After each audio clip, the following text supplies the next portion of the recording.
Presentamos a los bombarderos más sofisticados de la historia mundial.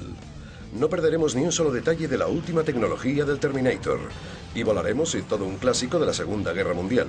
Aunque también veremos bombarderos en picado, torpederos y bombarderos de ataque. Averiguaremos lo que se siente al lanzar la bomba más grande del mundo. La gran explosión masiva ilumina todo el océano Pacífico. Tom Clancy, experto y escritor de temas militares, nos contará cómo ocurrió. Hay un refrán que dice que los pilotos de cazas hacen películas y los pilotos de bombarderos hacen historia. También hablaremos con los pilotos y la tripulación que han llevado a estos aviones al infierno y los han traído de vuelta. El fuego antiaéreo fue verdaderamente horrible. Estoy aquí ahora mismo por un golpe de suerte. Volar a tanta velocidad, a esa altura, verlo todo pasar tan deprisa. A cualquiera le gustaría volar así. Los mejores bombarderos de la historia vuelan llenos de combustible, lo aguantan todo y vamos a verlos ahora. Comenzaremos con el bombardero número 10. Es feo y obsoleto, pero increíblemente eficaz. El bombardero Swordfish o pez espada Fairey de la Armada Británica. El Fairey Swordfish es una excepción. No tenía por qué estar en la Segunda Guerra Mundial. Cada parte del bombardero remite a 1918. No es el avión más bonito del mundo, pero es muy fácil volar en él. Este avión es entrañable porque fue un infierno volar en él en una época en la que teóricamente ya no se tenía que utilizar. Los almirantes lo llamaban Swordfish, pero la tripulación lo llamaba la bolsa de cuerdas por los múltiples cables que aguantaban las alas. Su primer vuelo fue en 1935. El pez espada era un asesino de barcos muy eficaz, ya que podía lanzar grandes torpedos y luego ponerse a cubierto. Lo dirigían un piloto observador y un soldado de artillería cuando en 1940 hizo historia al alcanzar a la flota italiana en el puerto de Taranto. Cubierto por el manto de la oscuridad, se dirigió directamente al puerto de Taranto y causó enormes daños a la flota enemiga. Esto fue solo un ejemplo que ilustra el tipo de misiones que realizaba el Swordfish. Gafas y casco bien abrochados. Todo preparado para probar el Swordfish, con unas condiciones de vuelo un tanto extrañas.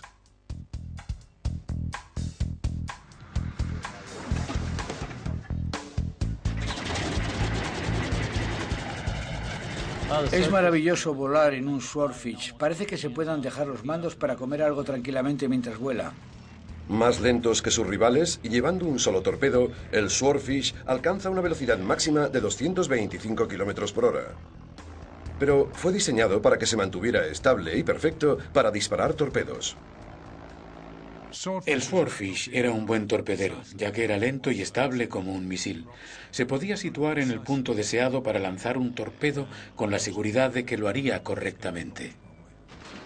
El aterrizaje lento y la velocidad de despegue hacían que el Swordfish fuera ideal para operar desde un portaaviones de corta eslora.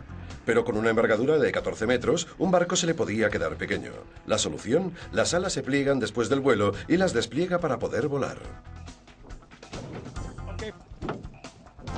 Siempre se mantiene en la misma posición cuando pliega las alas. No sé cómo lo hacen, pero es un trabajo increíble. Los clavos metálicos de seguridad sujetan las alas para que permanezcan estables durante el vuelo. Podría decirse que el mejor momento para el Swordfish fue durante la caza y destrucción del Bismarck. En 1941, un Swordfish despegó del portaaviones Royal lanzando un torpedo mortal al mecanismo de dirección del Bismarck. ¿Por qué los artilleros antiaéreos acorazados no pudieron derribar al lentísimo Swordfish? La razón por la que sobrevivió fue que jugaba con ventaja, ya que los equipos de control alemanes instalados en el Bismarck no detectaban cuerpos que volaran a una velocidad tan lenta y siguieron combatiendo, con lo que continuaron más allá de donde estaba el Swordfish. Uno de ellos sobrevivió para lanzar el torpedo que destrozó los controles del Bismarck. Mientras echaba humo en círculos, la Armada Británica intervino para acabar con el Bismarck. Pero a mitad de la Segunda Guerra Mundial, el venerable pero vulnerable Swordfish fue retirado de la flota de torpederos porque era atacado brutalmente por los cazas enemigos. No importaba el peligro, entraron de lleno y les derribaron. Fue una carga contra una brigada ligera. Su fuerte era lanzar torpedos. Lo más desquiciante era que cuando lanzabas uno, corrías el gran peligro de ser derribado. Era muy lento. Hay un viejo dicho en las fuerzas aéreas que dice así: la velocidad es la vida. Bueno, pues no era en absoluto veloz. La tripulación no tenía protección, así que si disparaban al piloto se acabó. Hace 60 años era tecnología de baja calidad, pero el que lo utilizaran en combates me parece muy interesante por la calidad y el valor de las tripulaciones de vuelo británicas que lo hicieron despegar de los portaaviones. Tuvo sus momentos de gloria, pero el Swordfish no tardó en consagrarse como un anacronismo del vuelo. Por esta razón, este sorprendente biplano se sitúa en el puesto número 10 de los mejores bombarderos de la historia. Quedan 9 aviones impresionantes para mostrar, como por ejemplo el bombardero nuclear que fue protagonista en una película de James Bond llamada Operación Trueno. El Swordfish ocupa el número 10 en nuestra lista de los mejores bombarderos de la historia. Y el número 9 lo ocupa un terrible símbolo del poder nazi, el torpedero de alas curvadas Ju-87 Stuka. El Stuka hacía gala de un rendimiento teutónico, tanto al lanzar bombas como al atacar civiles. No hubo ningún otro avión parecido a este, gracias a Dios. En mi opinión, el Stuka parece un avión malo. Se parece a un águila enfadada que cae en picado. Es un insulto para la aerodinámica, aunque en el fondo es un avión bonito. Es maravilloso volar en él y a mí me encanta tenerlo. El Stuka, tripulado por un piloto y un soldado de artillería, fue el primer avión diseñado especialmente para torpederos. Cuando la guerra alemana Blitzkrieg pasó por Polonia, Holanda y Francia, ahí estaba el Stuka, abriéndole el paso a la infantería, eliminando objetivos clave como puentes, tanques, tropas y búnkeres. La táctica del Stuka para coordinar tierra y aire fue innovadora y tuvo mucho éxito en la Segunda Guerra Mundial, la orientación conjunta del armamento. Los pilotos fueron esenciales a la hora de perfeccionar estas técnicas. El bombardero Stuka constituyó un tipo de artillería aérea muy preciso. Cuando bajaba en picado muy cerca de su objetivo, los pilotos podían soltar las bombas con exactitud a muy poca distancia. No puedo pensar en ningún avión que esté mejor adaptado a su lugar en la historia que el Stuka. Desde un punto de vista operativo, era un bombardero muy preciso y efectivo. Apunta al objetivo y lanza la bomba en el punto exacto. Mitch Sammons es propietario y piloto de esta réplica del bombardero Stuka.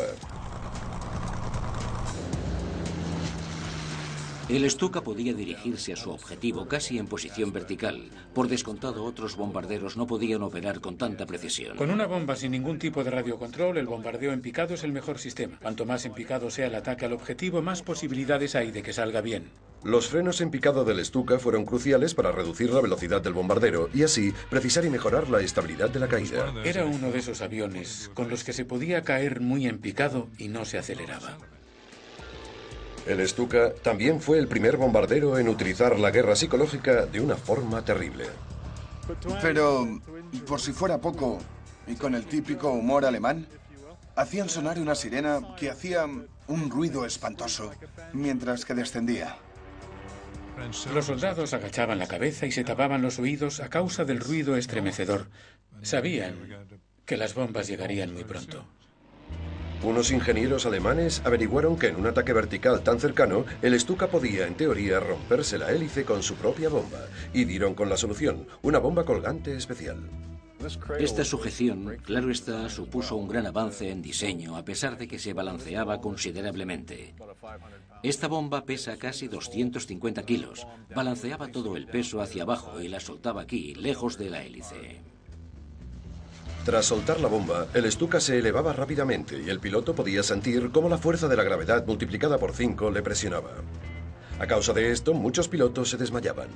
Pero el Stuka estaba diseñado para poder abortar automáticamente el descenso. El piloto automático se activaba y procuraba que el avión detuviera el descenso a unos 500 metros. Claro está, el piloto podía cancelar el pilotaje automático y recuperar el control del avión y también la calma. El Stuka, un arma de ataque muy imponente en Europa, sufrió grandes daños durante la batalla de Gran Bretaña contra los cazas de las fuerzas aéreas. Las limitaciones del avión saltaban a la vista. Era un bombardero bueno, pero no podía defenderse de los otros aviones. Mientras los nazis eran superiores en el aire, los Stuka podían operar con impunidad, pero cuando perdieron el dominio del aire empezaron los problemas. Las fuerzas aéreas británicas perseguían al Stuka con facilidad. Después de que los británicos les expulsaran del cielo, renovaron los Stuka con unos cañones de gran calibre y les asignaron una nueva misión en el frente ruso. El Stuka se convirtió en el asesino de tanques por excelencia, ya que podía abrirlos como si de una lata se tratara. Pero contra los tanques rusos, el Stuka no era útil sin la protección de un caza. El Stuka Ju-87 se sitúa en el puesto número 9. Hay que reconocerlo, este bombardero era desagradable. La posición número 8 en la lista de los mejores bombarderos de la historia la ocupa el extraordinario bombardero italiano de la Primera Guerra Mundial, el Caproni C-36. El Caproni es un ejemplo de bombardero estratégico, seguramente el primero y el más eficaz de su categoría. No era bonito. De hecho, no era nada elegante, pero era útil. Parece corriente y no muy útil, pero estaba dotado de tecnología avanzada para la época. Corría el año 1915, 12 años antes del primer vuelo de los hermanos Wright, y el Caproni salió de Italia sobrevolando los Alpes para alcanzar su objetivo, Austria. Con una longitud de ala de 23 metros, podía llevarse 70 kilos de bombas en un viaje de ida y vuelta de 640 kilómetros. Esta primera generación de bombarderos fue importante para la historia, ya que era una nueva arma y disparaba la imaginación de los pensadores militares. Caproni tenía aviones enormes que influyeron sorprendentemente en los bombarderos. Nadie había construido aviones de tal magnitud para transportar bombas e Italia fue la primera en hacerlo y tuvo un éxito considerable. El Caproni tuvo mucho éxito porque era capaz de transportar 1 tonelada de bombas y, por así decirlo, hacer mucho daño. Era un avión eficaz. Llevaron a cabo la mejor estrategia aérea, la que más éxito cosechó durante la Primera Guerra Mundial, y aún así no son muy conocidos. Tampoco es de dominio público que los pilotos americanos volaban en los bombarderos Caproni. Fueron concedidos a las fuerzas aéreas italianas y volaron en el CA-36 en misiones estratégicas. Aunque el Caproni parece frágil y no muy resistente a las condiciones de vuelo, podía transportar una tripulación de combate de 4 personas, aunque no iban muy cómodos durante el vuelo. Atravesar los Alpes en invierno. Las cabinas del piloto estaban al descubierto. Era horroroso. No se puede decir nada positivo sobre la comodidad, excepto cuando aterrizaba. Los aviones se sujetan literalmente con cables y están recubiertos de tela. Lo impresionante de este avión es el valor que tenían los pilotos cada vez que se metían en estos aviones sin la protección y la seguridad que hay hoy en día. Aunque el Caproni parece anacrónico y peculiar, era un avión bien diseñado. A las fuerzas aéreas italianas les gustaba y lo siguieron usando hasta 1929. Nos despedimos del Caproni en el puesto número 8 de nuestra lista de los mejores bombarderos de la historia. Causó un gran impacto en el concepto de guerra aérea, pero debido a que las cabinas de los pilotos estaban al descubierto y a que las misiones eran muy largas, era todo un infierno para la tripulación. El bombardero número 7 de nuestra lista tiene el mismo estilo que los coches deportivos italianos, el enfoque disparatado de los ingenieros alemanes y el buen hacer de los británicos. Por eso no es sorprendente que este bombardero de 1979 fuera una coproducción británica, italiana y alemana. El bombardero de vuelo bajo y ataque rápido Panavia Tornado. Lo mejor del Tornado es que aún no has acabado de decir su nombre y ya está saliendo de los búnkeres que están a miles de kilómetros para localizar a las tropas. Yo piloté el Tornado en Rügen a mediados de los 80 y era un avión increíble. Fue diseñado como un avión multifunción. El Tornado era un caza interceptor con 2 asientos, 2 motores y un bombardero, todo en una misma máquina. Armado con cañones de 27 milímetros, el Tornado también era capaz de transportar unos 8.000 kilos de bombas. Era un avión muy competente. Si hablamos de la capacidad para llevar armas y la puntería al disparar las bombas que transportaba. Un avión muy competente. Nos encontramos ahora con un piloto de las Fuerzas Aéreas, el teniente Jim Beck. Averiguaremos qué hace que el Tornado GR4 con alas de geometría variable sea tan especial. Como podéis ver, está orientado a 25 grados. Se echa hacia atrás hasta casi tocar la cola a 67 grados. También tiene motores de aceleración para que al conectarlos podamos alcanzar una velocidad supersónica. Las alas se inclinan hacia adelante para el despegue y para el aterrizaje y hacia atrás para alcanzar mayor velocidad, pero todo tiene un precio. No se puede obtener algo a cambio de nada, así que un avión con alas de geometría variable será más pesado que un avión diseñado para una configuración específica. Pero el sobrepeso del diseño de las alas de geometría variable no es problema para el Tornado. A este avión le encanta ir a toda velocidad. A los pilotos les encantan los motores. El Tornado GR4 es un avión muy potente. Pesa 14 toneladas. Puede volar hasta con 28 toneladas y media, incluyendo el combustible. O sea, el Tornado puede transportar el doble de su peso en vacío y con el dispositivo de combustión puede volar a 2,2 veces la velocidad del sonido. Utilizando radares de seguimiento del terreno, el Tornado está diseñado para volar sin manos a la vertiginosa velocidad de 1100 km por hora, rozando las copas de los árboles. Aquí debajo hay dos radares, uno de situación del terreno y el otro de seguimiento del terreno. Ese mira afuera, analiza el terreno y le indica al avión que puede volar solo. Normalmente volamos por la noche entre las nubes a 60 metros del suelo, con las manos del piloto tocando la cubierta transparente. El avión realiza la misión por ti. 30 metros, 600 nudos, radares de seguimiento del terreno para la noche y diferentes condiciones meteorológicas. No tienes más remedio que confiar en él. El Tornado se comporta como un avión caza y se enfrenta a un nuevo empuje con el que los pilotos tradicionales de bombarderos no tenían que lidiar: la intensidad de la gravedad. Pilotos como Jim Beck llevan un accesorio que nunca pasará de moda: el traje anti-G. Es parecido a un tubo de pasta de dientes. Empieza a apretar desde la parte de abajo, haciendo que la sangre suba por las piernas hasta el estómago. En el estómago presiona los abdominales. En ese punto, la sangre sube a la cabeza, que es donde debe estar en todo momento. El Tornado participó en algunas de las misiones más peligrosas de la Operación Tormenta del Desierto en 1991, acotando su objetivo a disparar sobre los campos de aviación iraquíes. Las fuerzas aéreas iraquíes contaban con grandes campos de aviación muy difíciles de destruir, pero el Tornado lo consiguió. En esa primera semana, perdimos 5 Tornados en una batalla sobre campos de aviación. No fue por la puntería. Si un avión de vuelo bajo viene hacia ti, simplemente abres fuego. Jim Beck era solo un niño durante la Primera Guerra del Golfo, pero estuvo en Bagdad la noche del último bombardeo en 2003.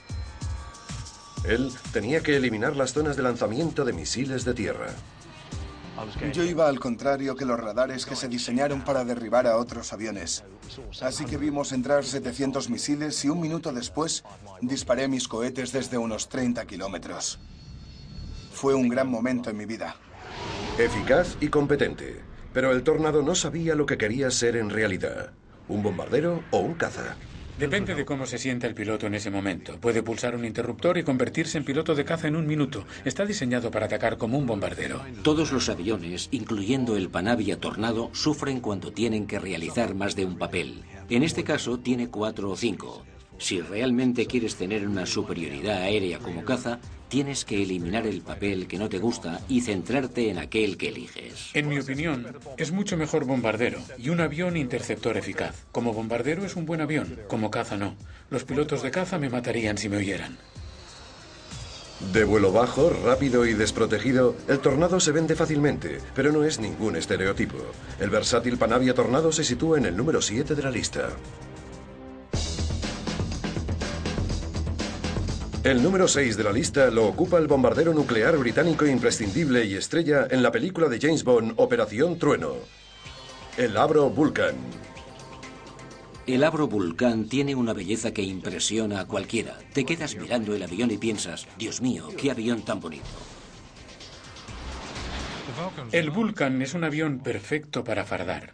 En espectáculos aéreos o cosas así, es tremendo.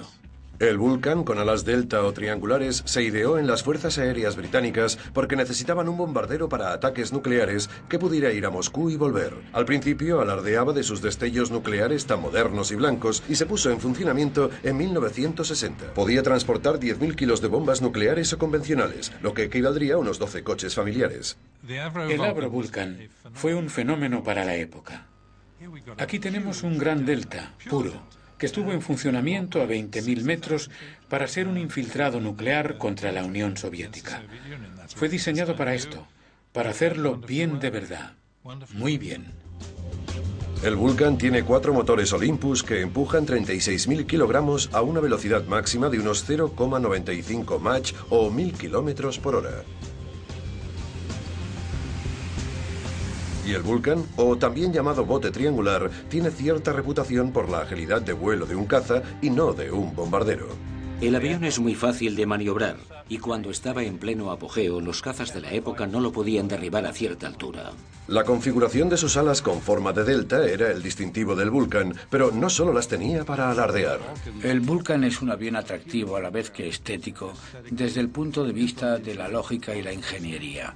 La magnitud del ala permite alojar un sinfín de cosas, desde tripulación hasta compartimentos para las bombas. Tiene unas características muy peculiares. Por ejemplo, se puede volar en un avión con alas en forma de delta a un ángulo de ataque muy elevado en el aire y volará con estabilidad si consigues que continúe. Igual que las modas cambian con el tiempo, también lo hizo el Vulcan, al que se le dio un nuevo papel y una nueva capa de pintura tras haber demostrado que la mejorada tecnología de misiles soviética era vulnerable a cierta altitud. Era cuestión de adaptarse o morir. En ese momento el Vulcan se había convertido en un bombardero de camuflaje de bajo nivel.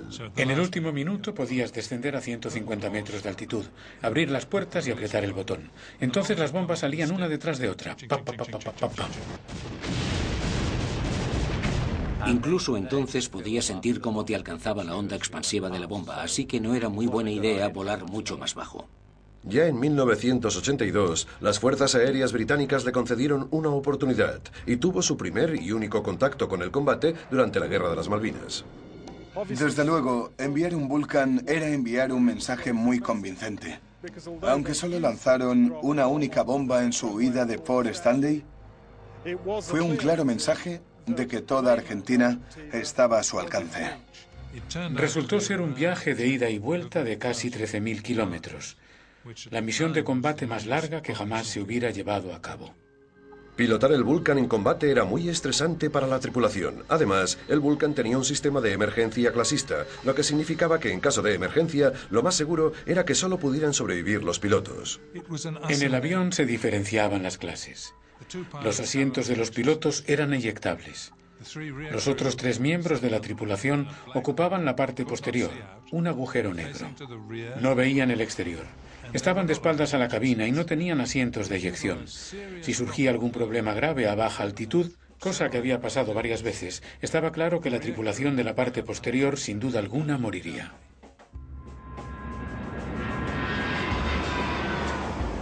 El Vulcan, con lo fantástico que parece, ocupa el 6º lugar de nuestra lista porque no incorpora suficientes asientos de eyección. Y por si fuera poco, este bombardero acabó sus días como avión cisterna. Hemos visto 5 excelentes aviones, pero todavía nos quedan por descubrir 5 más antes de saber cuál es el mejor bombardero de la historia. A continuación, el lugar número 5 lo ocupa un avión que siempre impresiona por su gran tamaño y potencia. Es el gigante ruso de la Guerra Fría, el bombardero nuclear Tu-95 Vir. Es un avión muy bonito. Los diseñadores aeronáuticos rusos siempre han tenido muy buen gusto. Han creado aviones muy bonitos. Tenía un aspecto extraño, con alas en flecha pero con turbocompresores. Muy rápido, con mucha autonomía y capaz de volar muy alto.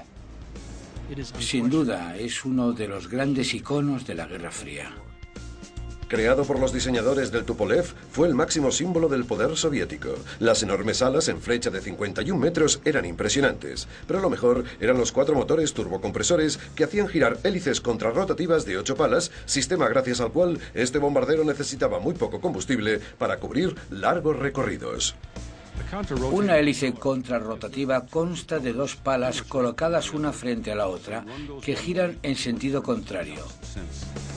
Es muy complejo desde el punto de vista mecánico, por eso muchos proyectos de hélices contrarrotativas habían fracasado en el pasado, pero los rusos lo consiguieron. El poderoso Vir será recordado como una pieza clave durante la Guerra Fría, pues buscaba constantemente los puntos débiles de los espacios aéreos de Europa y Estados Unidos. Tenía una tremenda capacidad y lo utilizaban para espiarnos. Sobrevolaban a menudo el Cabo Norte. Los cazas británicos lo interceptaban. Se enfrentaban a un temible avión en pleno apogeo de la Guerra Fría. Muchos bombarderos de la Guerra Fría dejaron de utilizarse a causa de los misiles balísticos intercontinentales. Pero el Vir, capaz de levantar 20.800 kilos en armas, se destinó a atacar portaaviones estadounidenses con misiles de largo alcance. Los Tu-95 eran muy peligrosos cuando los cargaban con misiles. Se convertían en armas muy destructivas. Era muy difícil poder defenderse de ellos y se convertían en una gran amenaza.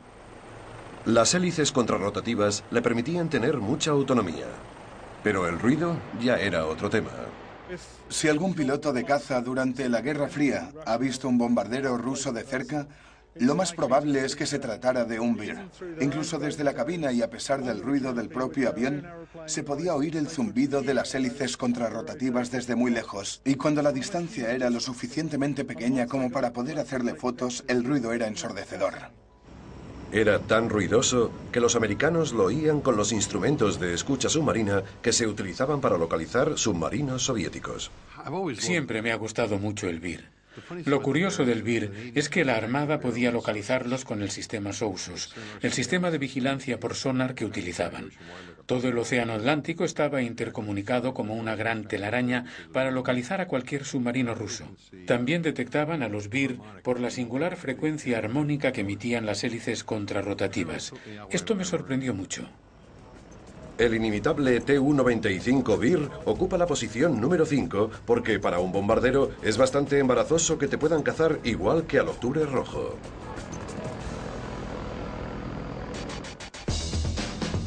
El bombardero que ocupa el número 4 en los mejores bombarderos de la historia es un bombardero estadounidense sigiloso e invencible, llamado B-2 Spirit. El B-2 es un buen ejemplo de lo que pueden hacer los estadounidenses. Tecnológicamente es muy bueno e increíblemente caro. Con el B-2 la cuestión no es cuántos aviones necesitamos para destruir un objetivo, sino cuántos objetivos podemos destruir con un avión. Se puede volar al otro extremo del mundo, realizar el bombardeo y volver a casa. Puede hacerse de forma rápida, eficaz y sin ser descubiertos. Es el arma más poderosa que se haya creado nunca. Es una bestia extraordinaria. La primera vez que este sigiloso bombardero entró en combate fue en la Guerra de Kosovo, donde bombardeó objetivos serbios. También se utilizó en las guerras del Golfo y Afganistán, donde estableció récords. La misión de combate más larga de la historia de la aviación la realizó un B-2. Voló desde la base de las Fuerzas Aéreas de Whiteman durante 44 horas hasta Afganistán, donde dio comienzo a la guerra. Eso es lo que hacemos, nos adelantamos al enemigo. Muchos detalles de este bombardero de aspecto inusual se mantienen todavía en secreto. Su velocidad máxima es, según dicen, subsónica, de 900 kilómetros por hora, a 11.000 metros de altura y puede transportar 23.000 kilos en bombas. Con este avión pueden utilizarse bombas guiadas por el sistema JDAM de 36 a 226 kilos. Lleva una antena en la cola. Con un bombardero B-2 podemos alcanzar 80 objetivos. Pero lo más importante de este bombardero es su capacidad única para volverse invisible ante los sistemas de defensa aéreos del enemigo. El B-2 consigue ser indetectable para los radares, al desviar las señales de radar sin devolverlas al enemigo. Este sigiloso bombardero también está cubierto por materiales radar absorbentes que repelen las señales de radar enemigas. Cada capa sirve para una cosa. Algunas permiten absorber la energía del radar, otras la reflejan. El B-2, con su extraño aspecto y sus 52 metros de envergadura, se conoce por el nombre del ala volante, porque no tiene cola, como los aviones tradicionales. No tiene cola. ¿Cuántos aviones hay sin cola? Lograr que un aparato así vuele requiere muchos avances informáticos y numerosas funciones de control de vuelo. Su tecnología es lo suficientemente avanzada como para permitir que esto se haga realidad. Sin el sistema informático de estabilidad, el B-2 sería incontrolable. Depende totalmente de este sistema para mantener la estabilidad. Así que esperemos que el sistema informático sea bueno y no falle, porque si fallara el avión se estrellaría. El diseño del B-2 en forma de ala volante hace que se genere mucha fuerza de propulsión, por lo que el piloto debe estar muy atento en el aterrizaje. El B-2 es diferente a cualquier otro avión. Tiene mucha fuerza de propulsión, muchísima. Con este avión tienes que descender y mantenerte lo máximo posible hasta que prácticamente te posas en el suelo. Solo tocando un poquito la palanca se posa en el suelo. Es un gran avión. Si lo haces bien, flotará sobre la pista de aterrizaje. Eso es lo que hace. Utilizar este sigiloso bombardero en una guerra es la forma más segura de atacar al enemigo. Es muy agradable saber que eres invisible y no te detectarán. Mi familia se siente mejor y yo también. Me hace sentir seguro. En un principio, se creó el B-2 para atacar con armas nucleares a la Unión Soviética.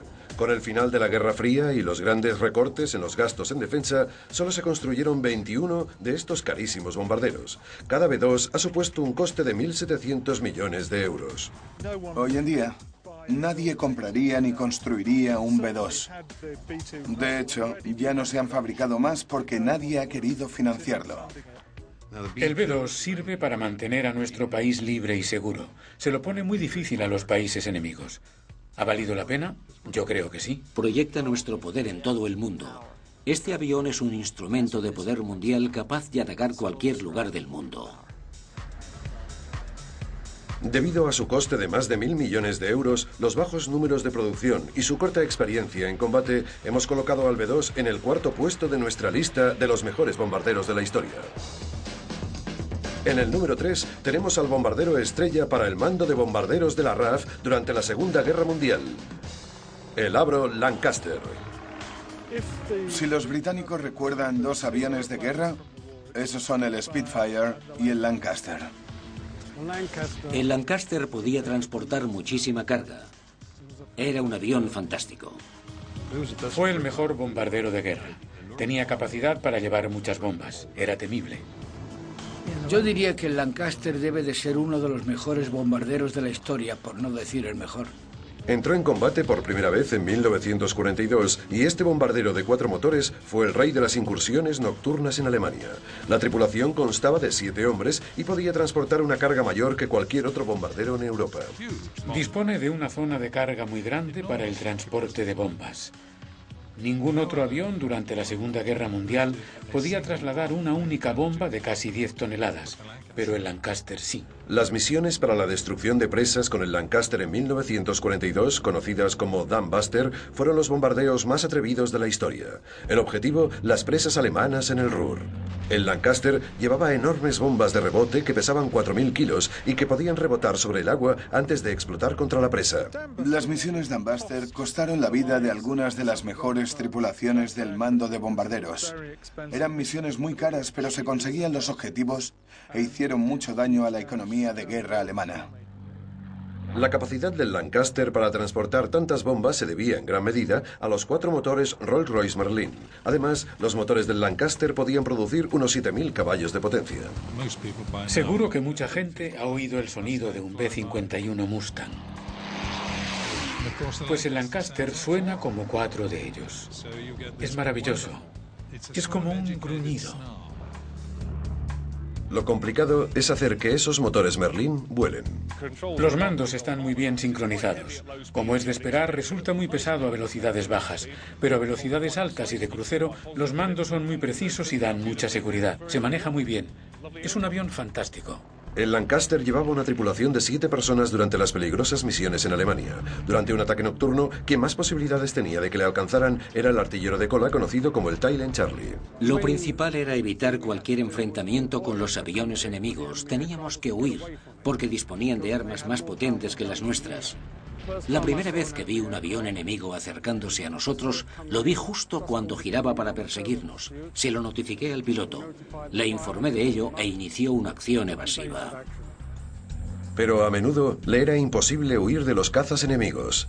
Tenía una debilidad a la que le sacaban un gran provecho los cazas nocturnos alemanes. No incorporaba torreta en la panza. El Lancaster no podía defenderse. Cuando los alemanes atacaban a un Lancaster siempre llegaban desde abajo. El porcentaje total de bajas del mando de bombarderos de la RAF fue superior al 50%, lo que significa que las posibilidades de supervivencia en una tanda de 30 misiones fueran improbables. El total de los tripulantes que componían el mando de bombarderos era de 120.000 hombres, de los cuales 55.000 murieron. Después de 30 misiones de combate, la guerra había acabado para la mayoría de los tripulantes de la RAF. Sin embargo, algunos, como Alfred Huberman, volvieron para seguir combatiendo. Me presenté voluntario para participar en una segunda tanda de misiones. Las descargas de adrenalina que experimentabas cuando estabas en un bombardero creaban adicción. Cuando lo miro, parece como si no hubiera pasado el tiempo. Han pasado 60 años, pero todavía es toda una experiencia estar junto a él. Me hace sentir nostalgia, mucha nostalgia. El Lancaster ocupa dignamente la posición 3 por un punto débil fatídico, la falta de una torreta en la panza, una cosa que el siguiente bombardero en nuestra lista tenía desde el primer día. En el número 2 de los mejores bombarderos de la historia se encuentra uno de los aviones más populares de la Segunda Guerra Mundial, el B-17, la Fortaleza Volante. El B-17 era el Cadillac de los bombarderos. Un avión precioso. Era muy bonito. Me encanta este avión, porque podía sufrir muchos daños y aún así te llevaba de vuelta a casa. Con una tripulación de 10 personas, el B-17, la Fortaleza Volante, sirvió en todas las zonas de combate de la Segunda Guerra Mundial. Debe su fama a los bombardeos estratégicos diurnos de objetivos industriales alemanes. A una velocidad de 270 km por hora, podía cargar hasta un máximo de 8.000 kilos en bombas de corto alcance. La idea de las fuerzas aéreas estadounidenses era que los bombarderos debían luchar para llegar a los objetivos. Y para conseguirlo, debían ir fuertemente armados. Los medios de comunicación bautizaron a este bombardero como la Fortaleza Volante, debido a sus 13 ametralladoras de calibre 50. En cuanto veía un avión alemán, intentaba tenerlo a tiro. Cuando lo conseguía, lo único que tenía que hacer era apretar los botones de disparo. Uno venía de una dirección, otro venía desde otra. Aquí viene uno, Porter, dispárale, dispárale. Hace 60 años, el piloto Ken Hodinot y el artillero lateral Bud Porter entraron en combate en un B-17. Sin cazas alemanes ni fuego antiaéreo contra los que defenderse, en lo mejor de lo mejor, les llevamos a dar una vuelta para rememorar viejos tiempos en el Liberty Bell. Es bonito, ¿verdad? Desde luego que sí.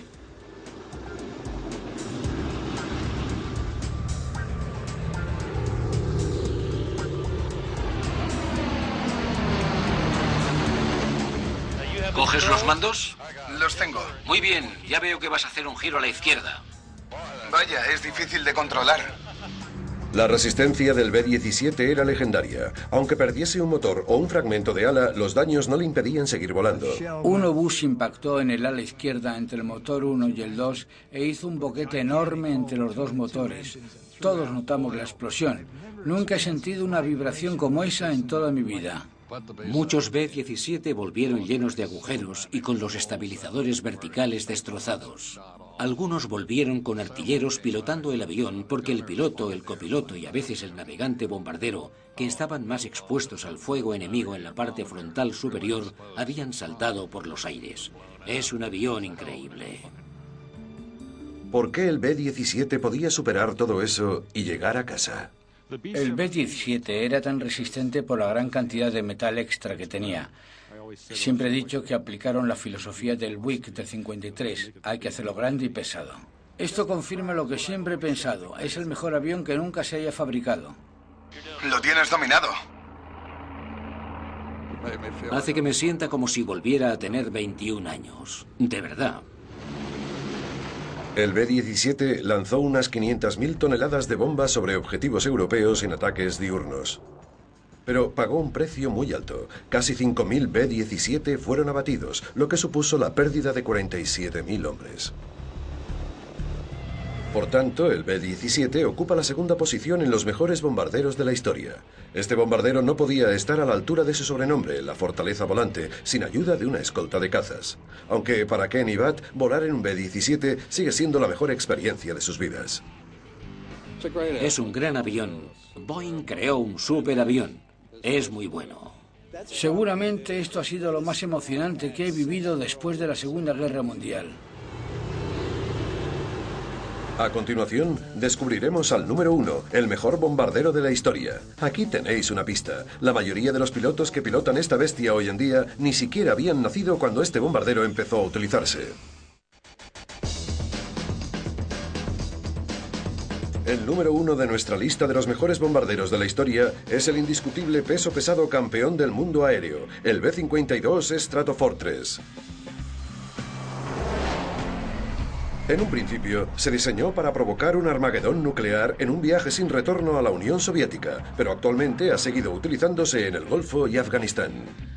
El B-52 no es lo que se dice un avión bonito, pero cumple con su cometido. No nos dedicamos a hacer películas, pero sí hacemos historia. Hay nietos de los tripulantes de los primeros vuelos que hoy en día pilotan estos aviones en diferentes misiones. Al B-52 le llamamos el Buff. que son las iniciales de amigo grande, feo y gordo en inglés. Es un gran avión y no me imagino pilotando otro. La verdad es que sí, es grande, feo y gordo. El BAF voló por primera vez en 1952 y ha estado muy ocupado desde entonces. Realizó un bombardeo de saturación en Vietnam del Norte, derrotó a las tropas de la Guardia Republicana iraquí en las 2 guerras del Golfo, disparó misiles de crucero sobre objetivos serbios y lanzó bombas sobre los búnkeres de Al-Qaeda en Afganistán. En lo mejor de lo mejor, seremos los primeros en conocer un BAF desde dentro, con el piloto Brandon Parker.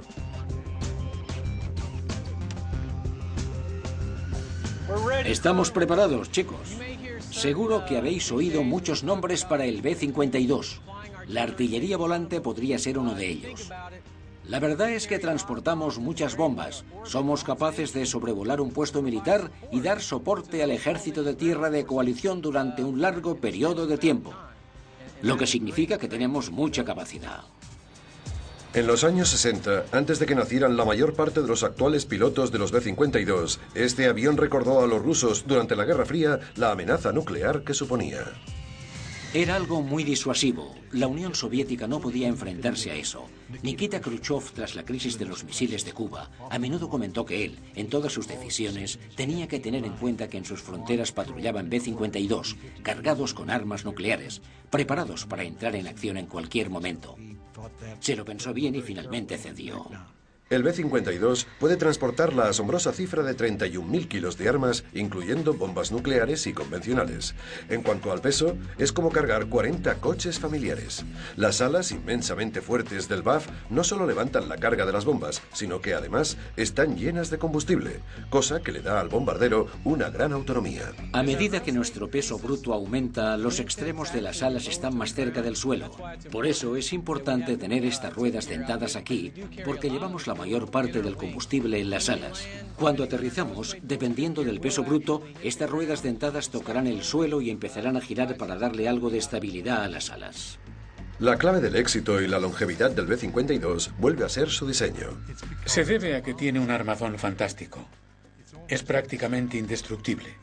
Es tan grande que se puede poner toda clase de cosas en él. Si la aviónica queda anticuada, la quitas y pones una nueva. Si los motores pueden tener más potencia, los sustituyes por unos nuevos. Es fácil porque son motores en góndola separada. Este avión fue diseñado para aguantar 20.000 horas de vuelo. Los diseñadores y los constructores hicieron un muy buen trabajo con él. Es como un Mercedes, puede durar mucho tiempo si se mantiene correctamente. Pasa lo mismo con el B-52. Desde bombardeos por saturación a bombardeos de precisión. Hoy en día, el B-52 lleva a cabo misiones para las que originalmente no se diseñó. En un principio, se diseñó para lanzar bombas nucleares y fue la estrella del clásico de Stanley Kubrick, la película antibelicista Doctor Strangelove. Bueno, chicos, lo reconozco. Esto es un combate nuclear mano a mano con los rusos. Algunos pilotos de B-52, como Walter Boeing, fueron testigos de la explosión de una bomba atómica durante unas pruebas. Fue una explosión increíblemente grande. La noche del Pacífico se volvió día, más clara que un día. Fue algo inimaginable, y no ocurrió un poco por detrás o un poco más hacia adelante. Sucedió por todas partes. Fue como si se hubiera destruido la noche. Increíble. Teníamos a bordo a un viejo navegante, Black White. Dijo, todos los jefes de Estado deberían ver esto. Y tenía razón. Cuando lo ves te das cuenta de con qué estás jugando. El B-52 es el mejor bombardero de la historia. Y el mayor logro del BAF es, sin duda, no haber lanzado ningún arma nuclear en un momento de ira. Cualquier sistema de armamento compensa el dinero que ha costado mientras no tenga que utilizarse jamás. Ni el Comando Aéreo Estratégico ni el B-52 han lanzado nunca un arma nuclear sobre nadie. Esa es la definición de ganar la Guerra Fría. Con esto os lo digo todo. Según lo previsto, este B-52 estará inactivo durante 80 años. ¡80 años! Ningún otro bombardero de la historia ha logrado eso. El mejor bombardero de la historia, el B-52.